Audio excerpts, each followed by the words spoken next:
Hello बच्चों, good morning all of you. बहुत ज़्यादा ठंड है। ठंड को देखते हुए हम लोग की इच्छा नहीं करती है कि हम क्लास लेने के लिए जाएं, और आप लोगों के साथ भी बहुत सारी परेशानियां हैं। इतनी दूर दूर से आप लोग साइकिल से आते हैं, और अगर सही मायने में देखा जाए तो क्लास को कुछ दिन तक बंद ही रख दिया जाए तो ज़्यादा बेहतर होगा। आज हम लोग नर जनन अंग के बारे में पढ़ेंगे,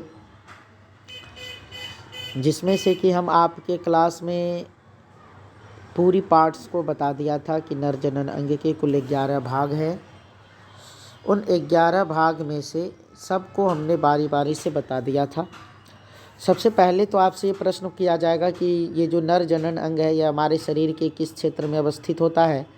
तो यहाँ पे देखिए लिखा हुआ है कि पुरुष नर जनन तंत्र जो है यह हमारे शरीर के श्रोणी क्षेत्र यानी पेल्विस रीजन में स्थित होता है, यानी कि कमर से नीचे वाले भागों में, दोनों पैर के बीच में ये स्थित होती है। इसमें आने वाले प्रमुख अंग जो हैं कुल 11 है, जिसके द्वारा इन 11 संरचनाओं के द्वारा, इन 11 अंगों के द्वारा मिलने से हमारे पूरे नर जनन तंत्र का निर्माण होता है। पहला भाग है एक जोड़ी वृषण, जिसको कि हम इंग्लिश में टेस्टिस कहते हैं। दूसरा है वृषण कोश, जिसको कि हम स्क्रॉटम कहते हैं। तीसरा है अनेक शुक्रवाहिकाएँ, जिसको कि वासा डिफरेंशिया बोलते हैं। चौथा है 2 अधिवृषण होता है, दोनों वृषण में अलग अलग अपना अपना अधिवृषण होता है, जिसको इंग्लिश में हम एपिडिडाइमिस कहते हैं। पांचवा है 2 शुक्र वाहिनियाँ होती है, वासा डिफरेंशिया होती है। 2 शुक्राशय होते हैं, जिसको इंग्लिश में सेमिनल वेसिकल बोला जाता है। 2 स्खलन वाहिनियाँ होती है, जिसको इजैकुलेटरी डक्ट्स कहा जाता है। 8वां है आपका प्रोस्टेट ग्रंथि, जिसको इंग्लिश में भी हम प्रोस्टेट ग्लैंड बोलते हैं। 9वां है आपका यूरेथ्रा, मूत्र मार्ग। और 10वां है 2 कॉपर ग्रंथियां होती है, जिसको कॉपर्स ग्लैंड कहते हैं। 11वां है आपका सीसन पेनिस। तो कुल मिला के अगर देखा जाए तो नर जनन अंग जो है हमारे 11 भागों से मिलकर बना है। ये आपका फिगर है पूरा नर जनन तंत्र का, जिसमें यूरेथ्रा है, ब्लैडर है, डक्ट्स डिफरेंशिया है, प्रोस्टेट ग्लैंड है, बल्बोयूरेथ्रल ग्रंथि है, पेनिस है, यूरेथ्रा है, एपिडिडाइमिस है, टेस्टन है, टेस्टिस है, ग्लांस पेनिस है। ये सारे 11 पार्ट्स के नाम को दिखाया गया है।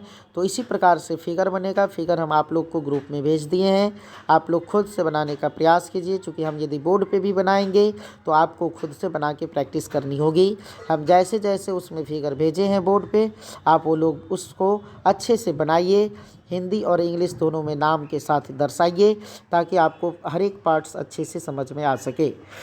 इसका सबसे पहला पार्ट है वृषण। तो वृषण क्या होता है? टेस्टिस। हम लोग इसको पढ़ते हैं, समझने की कोशिश करते हैं। कहता है नर में एक जोड़ी वृषण थैलीनुमा वृषण कोश में शरीर के बाहर स्थित रहता है। तो जी हाँ दोस्तों, ध्यान दीजिएगा मेरे प्यारे बच्चों कि नर में जो वृषण होता है वो एक थैलीनुमा संरचना में होती है। जिस थैलीनुमा संरचना को वृषण कोश कहा जाता है, उसी में ये स्थित होती है। तो हमारे शरीर में वृषणों की संख्या एक जोड़ी होती है, अर्थात 2 होती है। इसमें शुक्राशय से एक वाहिनी आती है। शुक्राशय, शुक्र मतलब शुक्राणु और आशय मतलब स्थान देने वाला। तो जहाँ पे शुक्राणु जमा होती है उसको हम शुक्राशय बोलते हैं। जहाँ स्टोर होती है शुक्राणु उसको हम शुक्राशय बोलते हैं। तो शुक्राशय से एक वाहिनी आती है। 2 शुक्राशय हमारे मूत्र मार्ग के पास स्थित होती है, और दोनों शुक्राशय में शुक्राणु बनते हैं, और उस दोनों शुक्राणु से एक एक शुक्रवाहिनी निकलती है और मूत्र मार्ग में स्खलीय वाहिनी के रूप में खुलती है, जिसके द्वारा हम लोग यूरिन को पास करते हैं। उसी के द्वारा शुक्राणु भी हमारे शरीर से बाहर निकलती है। ये नलिकाएं वृषण से प्राप्त शुक्राणुओं का भंडारण तथा मूत्र मार्ग से उनका बाहर स्थानांतरण करती है। कहता है ये जो शुक्र नलिकाएं होती है ये क्या करती है? वृषण से शुक्राणुओं को प्राप्त करती है, उसका स्टोर करती है, उसका भंडारण करती है, और मूत्र मार्ग के द्वारा उसको शरीर से बाहर ट्रांसफ़र कर देती है, स्थानांतरित कर देती है। मूत्र मार्ग मूत्राशय से निकलकर पुरुष के शिशन के माध्यम से हो गुजरता हुआ बाहर की ओर एक छिद्र के रूप में खुलता है। और कहते हैं जो मूत्र मार्ग होता है बच्चों, ये मूत्राशय से निकलती है और एक नली के रूप में शिशन के बीचों बीच होता हुआ बाहर शिशन मुंड तक आकर के खुलती है, छिद्र के रूप में खुलती है, जिसे हम मूत्राशय मुख कहते हैं। तो ये आपका पूरा वृषण था बच्चों, जिसको कि हमने बहुत अच्छी तरह से समझाने का प्रयास किया है। एक जोड़ी वृषण होती है, वह वृषण कोश में स्थित होता है। वृषण कोश हमारे शरीर के श्रोणी भाग में स्थित होती है। इसमें 2 शुक्राशय होती है, दोनों शुक्राशय से अलग अलग एक वाहिनी निकलती है जो मूत्र मार्ग में स्खलित होती है।